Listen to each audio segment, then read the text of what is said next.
नमस्कार दोस्तों, स्वागत है आपके यूट्यूब चैनल एग्जाम स्टडी में। इस वीडियो में बात करेंगे संविधान में अनुच्छेद से संबंधित जितने भी प्रश्न प्रीवियस ईयर में आ चुके हैं, यानी कि घटना चक्र का ये संविधान में अनुच्छेद से संबंधित जितने प्रश्न आ चुके हैं उन सब की बात इस वीडियो में करेंगे। इससे पहले वाले वीडियो में मैंने बताया था संविधान में अनुच्छेद के बारे में, जिसमें मैंने डिस्क्रिप्शन रूप में पूरा ये सभी चीज़ें आपको बताई थी। ठीक है, ये जितने भी अनुच्छेद हैं सबके बारे में मैंने बात कर ली थी। तो उसी क्रम को आगे बढ़ाते हुए इसमें करेंगे क्वेश्चन आंसर और आंसर की फॉर्म में जो प्रश्न पिछले ईयर पूछेंगे उन सब के बारे में हम इस वीडियो में बात करेंगे। अगर आपने वो दोनों वीडियो यानी कि संविधान के भाग के बारे में और संविधान से संबंधित जितने महत्वपूर्ण अनुच्छेद हैं उनका वीडियो नहीं देखा है तो उसको देख लीजिए। उसी क्रम को आगे बढ़ाते हुए इस वीडियो में हम देखेंगे MCQ फॉर्म में यानी कि प्रीवियस ईयर क्वेश्चन के बारे में। सबसे पहला प्रश्न है कि भारतीय संविधान में, तो भारतीय संविधान में है, तो भारतीय संविधान में है तो इसका तीसरा आंसर सही है कि 400 से अधिक अनुच्छेद। इसके डिस्क्रिप्शन में देख लेते हैं कि भारतीय संविधान में 400 से अधिक अनुच्छेद यानी आर्टिकल्स हैं।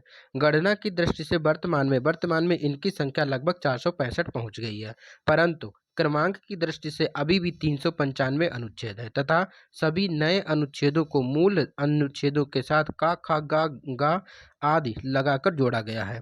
ऐसे में संविधान के भागों की संख्या भी बढ़कर 25 हो गई है। भारतीय संविधान के मूल पाठ में 22 भाग, 395 अनुच्छेद और 8 अनुसूचियां थी। देखिए वर्तमान में 395 यानी कि 400 से ज़्यादा यानी 465 तक पहुंच गई है। और अगर हम बात करें कि भाग के बारे में तो भाग 25 भाग हो गए हैं और अनुसूचियां वर्तमान में 12 अनुसूचियां। अब अगर हम देखते हैं कि मूल संविधान में कितनी, तो 22 भाग, 395 अनुच्छेद और 8 अनुसूचियां थी। फिर संशोधन के द्वारा कुछ नए अनुच्छेद जोड़े गए और कुछ अनुच्छेद निकाले भी गए। नई अनुसूचियों को भी जोड़ा गया और उनकी संख्या 8 से बढ़कर अब 12 हो गई है। नेक्स्ट दूसरा प्रश्न देखते हैं। दूसरा प्रश्न है कि भारतीय संविधान में आरंभ में कुल कितने अनुच्छेद थे, तो आरंभ में कितने थे, 395, 395। नेक्स्ट प्रश्न देखते हैं कि वर्तमान में भारतीय संविधान की में गणना की दृष्टि से कुल कितने अनुच्छेद और अनुसूचियां, तो कुल 400 से ज़्यादा अनुच्छेद थे और 412 अनुसूचियां वर्तमान में, लेकिन यहाँ पे इसको स्टार मार दिया गया क्योंकि अभी हम लोगों ने देखा 465 अनुच्छेद और 12 अनुसूचियां, तो इसीलिए इसको स्टार कर दिया गया है। नेक्स्ट क्वेश्चन देखते हैं कि मूल संविधान में कितने भाग, कितनी अनुच्छेद और कितनी अनुसूचियां। यहाँ पे क्या बोला है कि मूल संविधान में, तो मूल भारतीय संविधान में कितने भाग, कितने अनुच्छेद और कितनी अनुसूचियां हैं, तो आप लोग आंसर भी देते जाइए।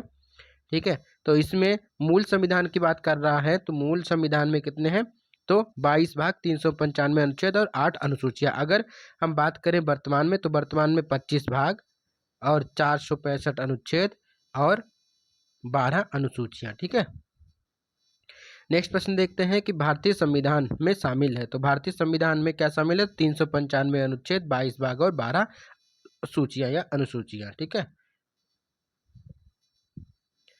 नेक्स्ट प्रश्न देखते हैं। प्रश्न नंबर 6 क्या है कि सूची 1 और सूची 2 को मिलाना है। इसमें सबसे पहला है कि नए राज्यों का गठन, तो नए राज्यों का गठन आपको इसमें से देखना है कौन सा उत्तर सही होगा। तो नए राज्यों के गठन की बात कर रहा है, तो नए राज्यों के गठन में क्या होगा, यह अनुच्छेद 3 में यानी इस भारतीय संविधान के अनुच्छेद 3 में बात कही गई है, प्रावधान है नए राज्यों के गठन के बारे में। सेकेंड है इसमें नागरिकता, तो नागरिकता का प्रावधान है कि भारतीय संविधान के भाग 2 में क्या है, नागरिकता का, तो भारतीय संविधान के भाग 2 में नागरिकता। और नए राज्यों के गठन की बात करें तो अनुच्छेद 3 में नए राज्यों के गठन। फिर है मूल अधिकार या मौलिक अधिकार की बात कही गई भाग 3 में। और नेक्स्ट है कि प्रशासनिक अधिकरण की स्थापना की बात की गई है भारतीय संविधान का अनुच्छेद 323A में। फिर से देख लेते हैं कि नए राज्यों का गठन, तो अनुच्छेद 3 में, नागरिकता भाग 2 में, मौलिक अधिकार भाग 3 में और प्रशासनिक अधिकरण की स्थापना तो अनुच्छेद 323 का ए में। नेक्स्ट प्रश्न देखते हैं, तो इसी प्रकार इसका आंसर क्या हो जाएगा, ए, ये आंसर हो जाएगा इसका।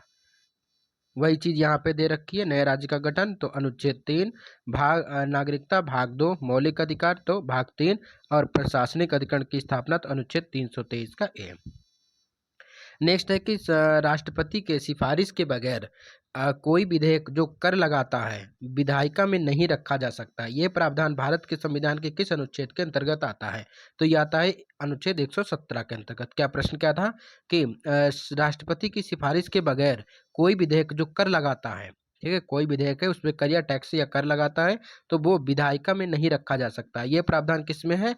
तो अनुच्छेद 117 में।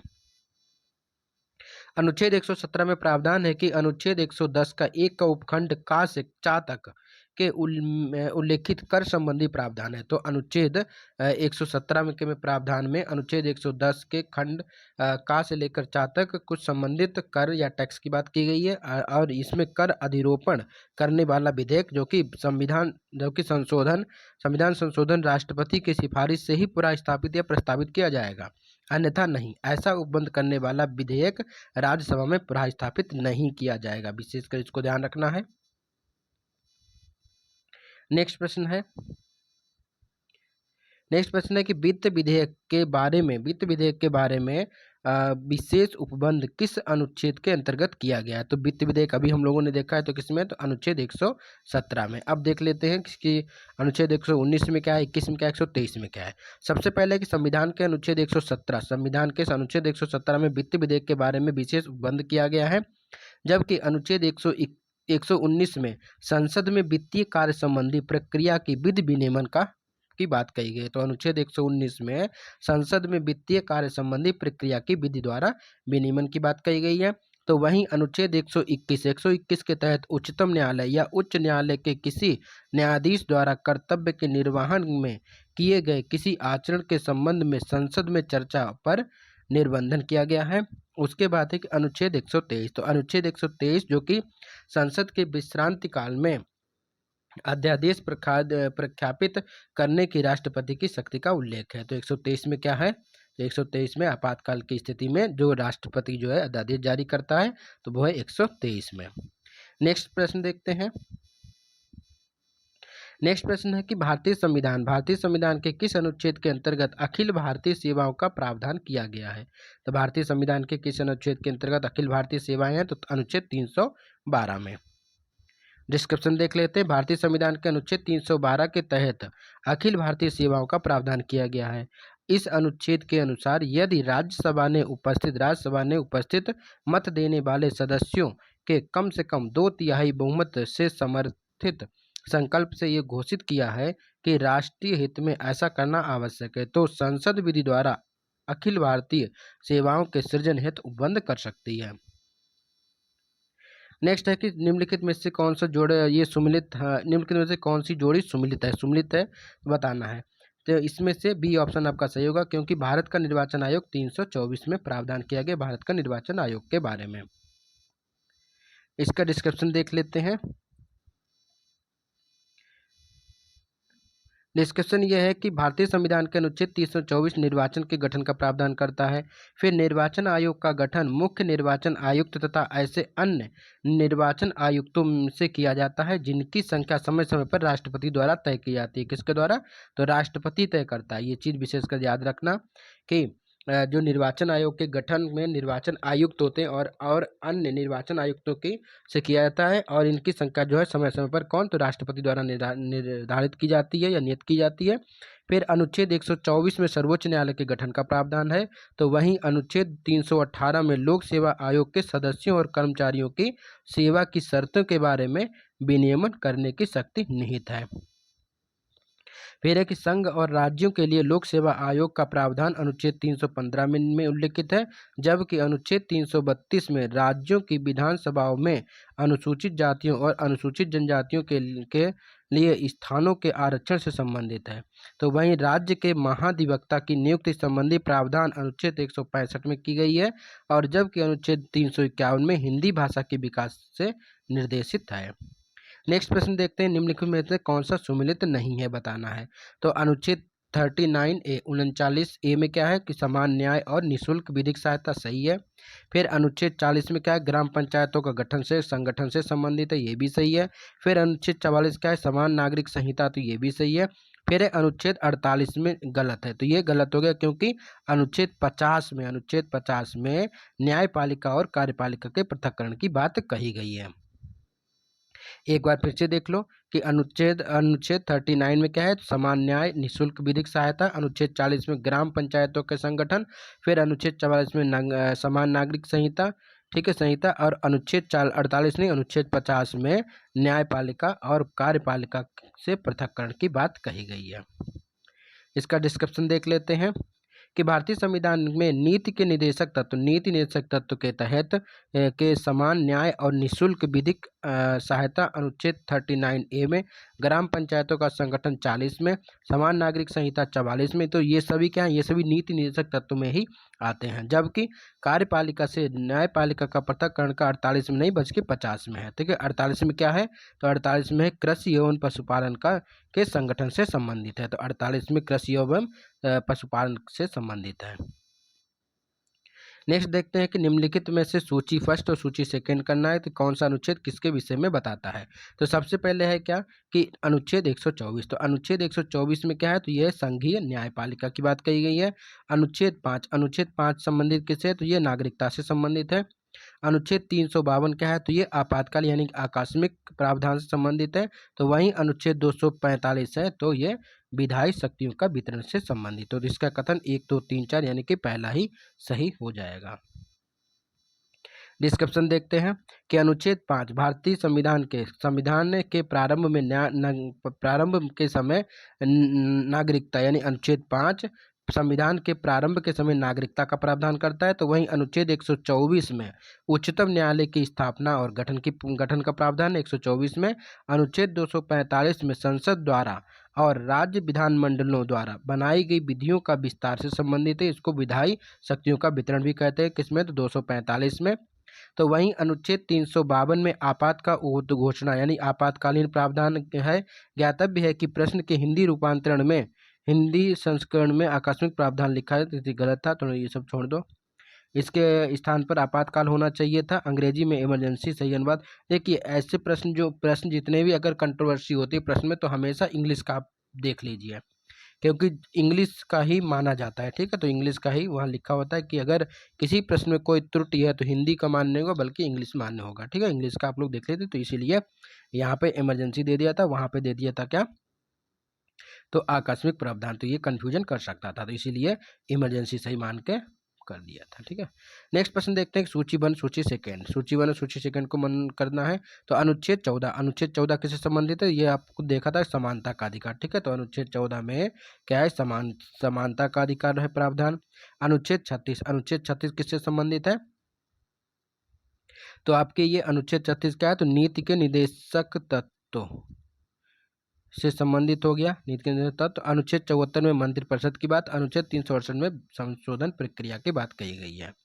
तो अनुच्छेद 14 हो गया आपका समानता का अधिकार या समता का अधिकार। अनुच्छेद 36 हो गया नीति निदेशक तत्व। अनुच्छेद 74 मंत्रिपरिषद की बात कही गई है। तो वहीं अनुच्छेद 368 में संविधान संशोधन की प्रक्रिया के बारे में बताया गया है। इसका भी डिस्क्रिप्शन देख लेते हैं, कुछ नहीं, सेम डिस्क्रिप्शन है। अनुच्छेद 14 समानता का, फिर अनुच्छेद 36 से 51 तक नीति निदेशक तत्व की बात कही गई है। अनुच्छेद 74 में मंत्रिपरिषद, तो अनुच्छेद 368 में संविधान संशोधन प्रक्रिया के बारे में बताया गया है। नेक्स्ट है कि सूची फर्स्ट सूची सेकंड को मैच करना है। फिर वही प्रश्न है कि विधानतः नए राज्य को शामिल करना। तो नए राज्य को शामिल करने का प्रावधान किसमें, तो अनुच्छेद 2 में है। फिर समता का अधिकार किसमें, तो अनुच्छेद 14 में समता का अधिकार है। गिरफ्तारी और निरोध के से संरक्षण का प्रावधान अनुच्छेद किसमें, 22 में है। और राष्ट्रपति की विधेयक को अनुमति देने का अधिकार 111 में है। फिर से देख लीजिए एक बार कि विधानतः नए राज्य को शामिल करना, तो अनुच्छेद 2 में। समता का अधिकार अनुच्छेद 14 में। गिरफ्तारी और निरोध का संरक्षण तो अनुच्छेद 22 में। और राष्ट्रपति की विधेयक की अनुमति देने का अधिकार ये अनुच्छेद 111 में। तो इसका बी ऑप्शन आपका सही हो जाएगा। सेम दिया हुआ है, आप लोग देख सकते हैं इसको। नेक्स्ट प्रश्न है कि एक तरफ है अनुच्छेद, एक तरफ है अंतर्वस्तु, यानी कि किससे क्या प्रावधान संबंधित है। इनमें से देखना है कौन सा सही उत्तर है, उसको देखना है। ठीक है, लिखा हुआ है सूची में कूट सही, हाँ, तो मैचिंग मिलाना है। ठीक है, मिलाना है, सुमिलित करना है। देखिए अनुच्छेद 54 में क्या है, तो ये है आपके राष्ट्रपति का निर्वाचन से संबंधित है। अनुच्छेद 75 है कि प्रधानमंत्री और मंत्रिपरिषद की नियुक्ति से संबंधित है। अनुच्छेद 155 में राज्य के लिए राज्यपाल की नियुक्ति का प्रावधान है। तो वहीं अनुच्छेद 164 में मुख्यमंत्री यानी कि राज्य के मुख्यमंत्री और मंत्रिपरिषद की नियुक्ति का प्रावधान करता है। तो फिर से देख लीजिए, अनुच्छेद 54 निर्वाचन, देखो राष्ट्रपति का निर्वाचन अनुच्छेद 54। 75 में क्या है, प्रधानमंत्री का निर्वाचन है, प्रधानमंत्री की नियुक्ति निर्वाचन है, उनकी नियुक्ति और मंत्रिपरिषद की नियुक्ति का प्रावधान करता है। तो वहीं अनुच्छेद 155 में राज्य के राज्यपाल की नियुक्ति, अनुच्छेद 164 में राज्य में मुख्यमंत्री और मंत्रिपरिषद के बारे में उसकी नियुक्ति के बारे में प्रावधान किया गया है। इस हिसाब से इसका क्वेश्चन का आंसर 1 हो जाएगा। 1 2 3 4। नेक्स्ट प्रश्न देखते हैं कि अनुच्छेद और उसके बारे में आपको कि अनुच्छेद और उसका प्रावधान। तो अनुच्छेद 61 में क्या है, तो ये राष्ट्रपति की महाभियोग की प्रक्रिया। अनुच्छेद 67 का खा, तो 67 का खा किससे संबंधित है, तो 67 का खा संबंधित है उपराष्ट्रपति को हटाने से संबंधित है। अनुच्छेद 94 94 का संबंध किससे है,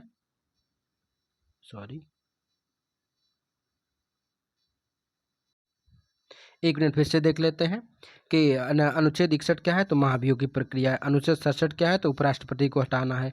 अनुच्छेद 94 क्या है, तो अनुच्छेद 94 में स्पीकर को हटाना है। और अनुच्छेद 90 में क्या है, अनुच्छेद 90 प्रावधान करता है राज्यसभा के सभापति को हटाने का प्रावधान करता है। ठीक है, तो ये हो गया आपका अनुच्छेद 54 वो 94। देखते हैं फिर से, इसमें देख लेते हैं एक बार कि अनुच्छेद 61 क्या है, तो महाभियोग की प्रक्रिया है राष्ट्रपति के। अनुच्छेद 67 का खा में क्या है, उपराष्ट्रपति को हटाना। अनुच्छेद 94 स्पीकर को हटाना। अनुच्छेद 94 में स्पीकर को या लोकसभा स्पीकर, लोकसभा अध्यक्ष होते हैं, अध्यक्ष लिख दे चाहे स्पीकर लिख दे, तो ये है अनुच्छेद 94। और 90 में क्या है, तो राज्यसभा के उपसभापति को हटाने की प्रक्रिया का प्रावधान करता है। नेक्स्ट प्रश्न देखते हैं कि सूची 1 सूची सेकंड। सूची 1 में क्या है कि अनुच्छेद 323 ए, तो 323 ए क्या है, ये प्रशासनिक अधिकरण है। प्रशासनिक अधिकरण 323। 324 में क्या है, तो निर्वाचन का प्रावधान। देखो ये सभी प्रश्न में अब आपको करवा भी चुका, मतलब एक डिस्क्रिप्शन में मैंने बहुत अच्छे तरीके से बताया है। अगर वो वीडियो आप लोगों ने नहीं देखा है अनुच्छेद से संबंधित, तो उसको जरूर देख लें, उसके बाद इसको देखेंगे तो आपके बहुत सारे प्रश्न यहाँ से सॉल्व हो जाएंगे। और ये क्या है, ये प्रैक्टिस है। प्रैक्टिस से क्या होगा, आपको चीज़ों को याद हो जाएंगी। ठीक है, अनुच्छेद 323 का ए क्या है, तो प्रशासनिक अधिकरण है। अनुच्छेद 324 क्या है, तो 24 है निर्वाचन से, 324 निर्वाचन से संबंधित है।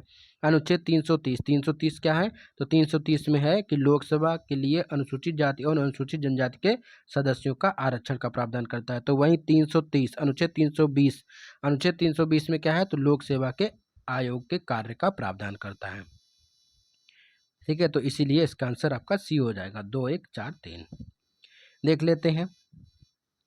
तो अनुच्छेद 323 प्रशासनिक अधिकरण, अनुच्छेद 324 निर्वाचन, अनुच्छेद 330 लोकसभा में अनुसूचित जातियों और अनुसूचित जनजातियों के लिए आरक्षण का प्रावधान, और अनुच्छेद 320 में लोक सेवा आयोग के कार्यों का उल्लेख किया गया है। नेक्स्ट प्रश्न देखते हैं अनुच्छेद और अब अनुसूची 1 अनुसूची 2 के बारे में मैच करना है कि संविधान संशोधन का प्रावधान है 368 368 में। वित्त आयोग की स्थापना की बात कही गई है, तो ये कहाँ, तो 280 में। वित्त आपातकाल की है, तो वित्तीय आपातकाल की व्यवस्था 360 में। अखिल भारतीय सेवाओं का प्रावधान 312 में। एक बार फिर से देख लीजिए कि संविधान संशोधन का प्रावधान 368 में। वित्त आयोग की स्थापना वित्त आयोग की स्थापना बोल रहा है, तो ये हो जाएगा 280 में।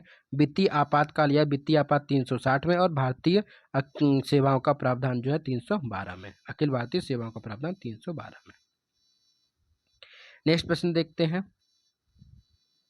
एक तरफ अनुसूची है और एक तरफ सूची फर्स्ट सूची सेकंड है, एक तरफ संस्थान है, एक तरफ अनुच्छेद से संबंधित है। पहला है कि भारत का नियंत्रण और महालेखा परीक्षण, तो ये आपका हो गया 148 के अंतर्गत।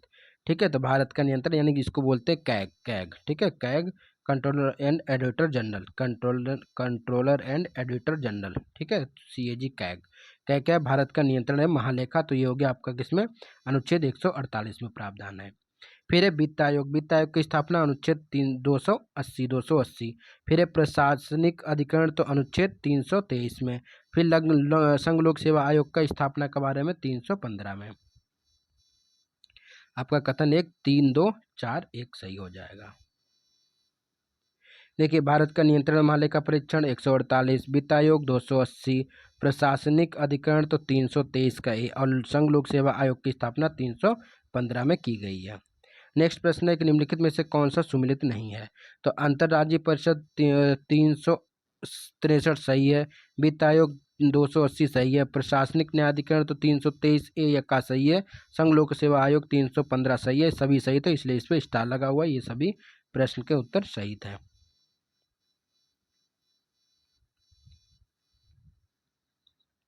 देखिए, यहाँ क्या है, परिषद की बात कही गई तो 263 में, वित्त आयोग के 280 में, प्रशासनिक न्यायाधिकरण की बात कही गई है। देखो, प्रशासनिक न्यायाधिकरण तो 323 के ए में और संघ लोक सेवा आयोग 315 में। उत्तर प्रदेश आयोग ने इस प्रश्न का उत्तर विकल्प सी माना है, जो कि त्रुटिपूर्ण है, अतः प्रश्न मूल्यांकन से बाहर किए जाने के योग्य है। नेक्स्ट प्रश्न देखिए, नेक्स्ट है कि इनमें से कौन सा सही सुमेलित है? अनुच्छेद 17 गलत हो गया, अनुच्छेद 78 गलत, इनमें कौन सा सही है? तो डी ऑप्शन आपका सही है। 352 में आपात की उद्घोषणा की गई है, 352 में आपातकाल की उद्घोषणा की गई है। ठीक है, अब देख लेते हैं कि 352 अनुच्छेद 352 आपात उपसंबंधी आपात स्थिति की उद्घोषणा का उल्लेख करता है। अन्य अनुच्छेदों का सही प्रावधान इस प्रकार है। अनुच्छेद 17 में क्या है? अनुच्छेद 17 में अस्पृश्यता का अंत। ठीक है, अस्पृश्यता या छुआछूत का अंत जो है वो अनुच्छेद 17 में करता है। अनुच्छेद 78 में क्या है कि राष्ट्रपति को जानकारी देने के संबंध में प्रधानमंत्री के कर्तव्य। तो प्रधानमंत्री की यह कर्तव्य है कि अगर कोई राष्ट्रपति को जानकारी देने के संबंध में प्रधानमंत्री का कर्तव्य, तो अनुच्छेद 78 में बात कही गई है। और अनुच्छेद 192 में राज्य विधानमंडल के सदस्यों की निर्धारिताओं से संबंधित प्रावधान करता है। नेक्स्ट प्रश्न है, सूची फर्स्ट सूची सेकंड को मिलाना है। ये थोड़ा सा बड़ा है तो हम इसको थोड़ा सा छोटा करते हैं। ठीक है, हाँ, तो इसको थोड़ा छोटा करते हैं। हाँ, देखिए, प्रश्न है कि अनुच्छेद, एक तरफ अनुच्छेद है, एक तरफ अनुच्छेद दिया हुआ है, एक तरफ प्रावधान दिया हुआ है। ठीक है, तो अनुच्छेद क्या है? 215 का प्रावधान है, तो ये है 215 करता है क्या? उच्च न्यायालय में अभिलेख न्यायालय का प्रावधान, अभिलेख न्यायालय होना, उच्च न्यायालय का अभिलेख न्यायालय होना, तो ये 215 में। फिर है 222, तो वो अनुच्छेद 222 का प्रावधान है कि किसी न्यायालय का एक उच्च न्यायालय से दूसरे उच्च न्यायालय में हस्तांतरण, यानी किसी न्यायाधीश का एक उच्च न्यायालय से दूसरे उच्च न्यायालय में अंतरण की बात करता है, अनुच्छेद 222 के अंतर्गत।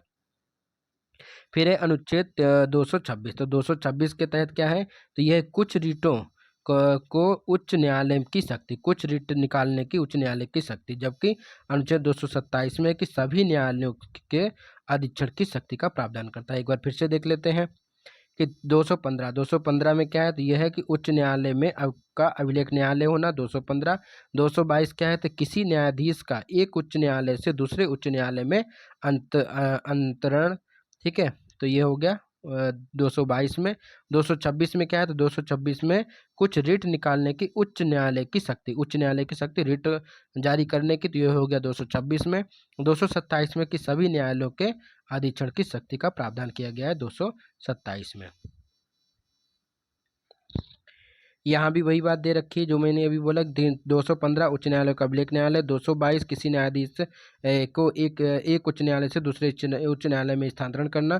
फिर अनुच्छेद 226 में विशेष रिट जारी करना, उच्च न्यायालय की शक्ति। और 227 में सभी न्यायालयों के अधीक्षण के उच्च न्यायालय की शक्ति। तो ये हो गया आपका 227। नेक्स्ट प्रश्न देखते हैं। प्रश्न है कि भारतीय संविधान के किस अनुच्छेद में केंद्र शासित प्रदेशों के लिए उच्च न्यायालय का प्रावधान करता है? तो यह अनुच्छेद 241। तो सभी भारतीय संविधान के किस अनुच्छेद में केंद्र शासित प्रदेश, जैसे कि दिल्ली में उच्च न्यायालय है, ठीक है, तो केंद्र शासित प्रदेश के लिए उच्च न्यायालय का प्रावधान तो अनुच्छेद 241 में प्रावधान करता है। देखिए, भारतीय संविधान के भाग 8 में संघ राज्य क्षेत्र यानी केंद्र शासित प्रदेश के बारे में प्रमुख उपबंध किया गया किसमें? तो भाग 8 में। ये भी भाग आप लोग याद रखिए कि भाग 8 में क्या है? तो केंद्र शासित प्रदेश से संबंधित उपबंध, जिसमें अनुच्छेद 239 239 में क्या है? तो 239 में है क्या कि संघ राज्य क्षेत्रों का प्रशासन से संबंधित है। 240 क्या है कि कुछ संघ राज्य क्षेत्रों के लिए विनिमय बनाने की राष्ट्रपति की शक्ति, 240 है। फिर है 241 में क्या है? तो ये है कि संघ राज्य क्षेत्रों के लिए उच्च न्यायालय की व्यवस्था, संघ राज्य क्षेत्र के लिए उच्च न्यायालय 241। और 242 में क्या निरसित कर दिया गया इसको। नेक्स्ट देखते हैं। नेक्स्ट है कि अनुच्छेद सूची 1 सूची सेकंड को आपको दिख करना है। तो अनुच्छेद 76 किससे संबंधित है? तो ये महान्यायवादी, भारत का एक महान्यायवादी होगा। तो ये क्या है? तो ये है अनुच्छेद 76 में प्रावधान है। फिर अनुच्छेद 148, ये है क्या? भारत का नियंत्रण और महालेखा परीक्षण यानी कि कैग की व्यवस्था की गई है। कैग का प्रावधान किसमें है? तो 148 में। कैग क्या है? कंट्रोलर एंड ऑडिटर जनरल, ठीक, controller auditor general of India, ठीक है। तो ये कैग है, कैग भारत का नियंत्रण महालेखा परीक्षण 148 में। अनुच्छेद 75 के 1 में क्या है? तो ये केंद्रीय मंत्रियों की नियुक्ति का प्रावधान करता है, अनुच्छेद 75 का 1। तो वहीं अनुच्छेद 131 है, सर्वोच्च न्यायालय का क्षेत्राधिकार के बारे में बताता है, अनुच्छेद 131। नेक्स्ट प्रश्न देखते हैं। देखिए यहीं पे यहाँ पे डिस्क्रिप्शन में वही चीज़ है। अनुच्छेद 76 भारत का महान्यायवादी, 148 भारत का नियंत्रण और महालेखा परीक्षण, अनुच्छेद 75 के 1 में केंद्रीय मंत्री की नियुक्ति, अनुच्छेद 131 में सर्वोच्च न्यायालय का क्षेत्राधिकार के बारे में बताया गया है।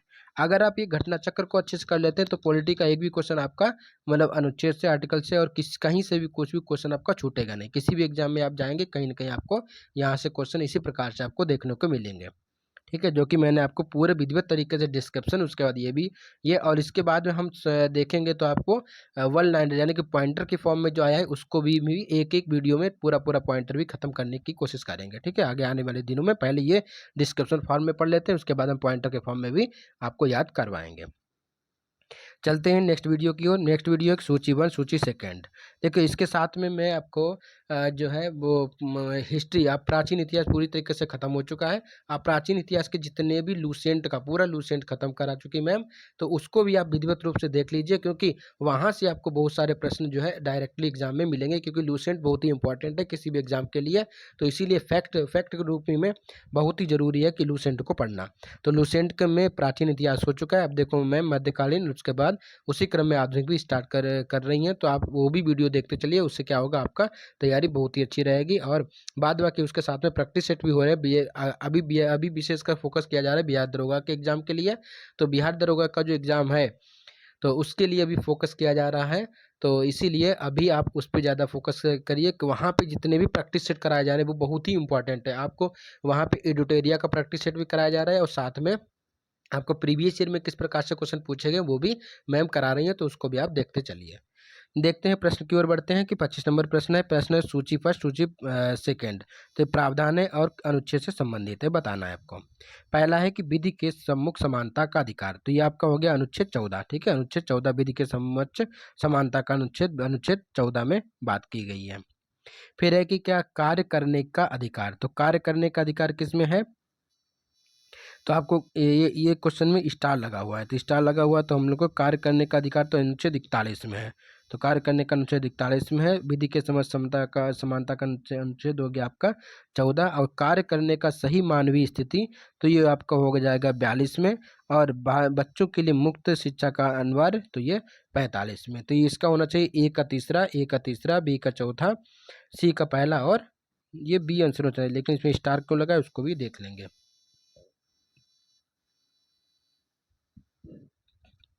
देखिए यहाँ पे है कि विधि के सम्मुख समानता तो 14 में है, कार्य का अधिकार 41 में, कार्य संबंधित सही मानवीय स्थितियाँ तो 42 में है, और शैशव पूर्व, अच्छा यहाँ पे इसलिए लगा हुआ है कि शैशव पूर्व देखभाल के तथा 6 वर्ष की कम आयु के लिए शिक्षा की व्यवस्था अनुच्छेद 45 में की गई है। नोट दिया हुआ है कि बच्चों के लिए मुफ्त और अनिवार्य शिक्षा का प्रावधान मूलतः नीति निर्देशक तत्व के तहत अनुच्छेद 45 में वर्णित था, परंतु 86वें संविधान संशोधन अधिनियम 2002 इसे 21 का के रूप में मूल अधिकार में शामिल किए जाने के साथ अनुच्छेद 45 इसके लिए शैशव पूर्व देखभाल तथा 6 वर्ष से कम आयु वर्ग के बच्चों के लिए शिक्षा की व्यवस्था का प्रतिस्थापित करता है। नेक्स्ट देखते हैं, और आज के वीडियो का ये लास्ट प्रश्न है कि निम्नलिखित में से कौन सा सुमिलित नहीं है, तो इनमें से कौन सा सुमिलित नहीं है? तो 371 का नागालैंड सही है, 371 का खा असम सही है, 371 का मेघालय तो ये गलत है, ठीक है, गलत है, और 371 का घा क्या आंध्र प्रदेश तो ये सही है। इसको देख लेते हैं डिस्क्रिप्शन में क्या है। देखिए भारतीय संविधान के भाग 21 किसमें है, तो भाग 21 में अस्थायी संक्रमणकालीन तथा विशेष उपबंध के अनुच्छेद और उससे संबद्ध राज्य इस प्रकार हैं। क्या है, 371 में महाराष्ट्र और गुजरात के बारे में प्रावधान किया गया 371 में। 371 के का में नागालैंड, 371 के खा में असम, 371 के गा में मणिपुर, यहाँ दे दिया गया था मेघालय, तो इसलिए गा गलत हो गया था। 371 के गा में मणिपुर, 371 के घा में आंध्र प्रदेश और आंध्र प्रदेश एवं तेलंगाना, तेलंगाना में क्या दे देगा, तो 371 के घा में ही होगा आंध्र प्रदेश और तेलंगाना। फिर है कि 371 यहाँ, तो 371 यहाँ में आंध्र प्रदेश में केंद्रीय विश्वविद्यालय की बात करता है। फिर है 371 चा में क्या है, सिक्किम, 371 चा में सिक्किम, छा में क्या है, मिजोरम, 371 के छा में मिजोरम। फिर 371 के जा में क्या है, अरुणाचल प्रदेश, और 371 झा गोवा, और 371 के यहाँ में क्या है, तो ये है कर्नाटक, सबसे लास्ट में कर्नाटक, यहाँ में कर्नाटक, और झा में उससे पहले झा जाएगा गोवा, और उससे पहले अरुणाचल प्रदेश, जा में अरुणाचल, जा अरुणाचल जा, यानी कि 371 जा अरुणाचल जा, ठीक है, जा में 371 के जा में अरुणाचल प्रदेश। तो इस प्रकार से अनुच्छेद से संबंधित जितने भी प्रश्न पूछे गए वो सभी मैंने एक वीडियो में डिस्क्राइब किया हुआ है, और इस प्रकार से ये वीडियो यहीं पर समाप्त होता है। और इसके बाद हम करेंगे क्या, तो करेंगे अनुसूचियों के बारे में। तो जितनी भी अनुसूचियां हैं उन सब के बारे में जो भी एग्जाम में पूछेंगे अनुसूची संबंधित प्रश्न, उन सब के बारे में करेंगे बात, और नेक्स्ट वीडियो में बात करेंगे इन सब के बारे में। ठीक है, तो आज के लिए इतना ही।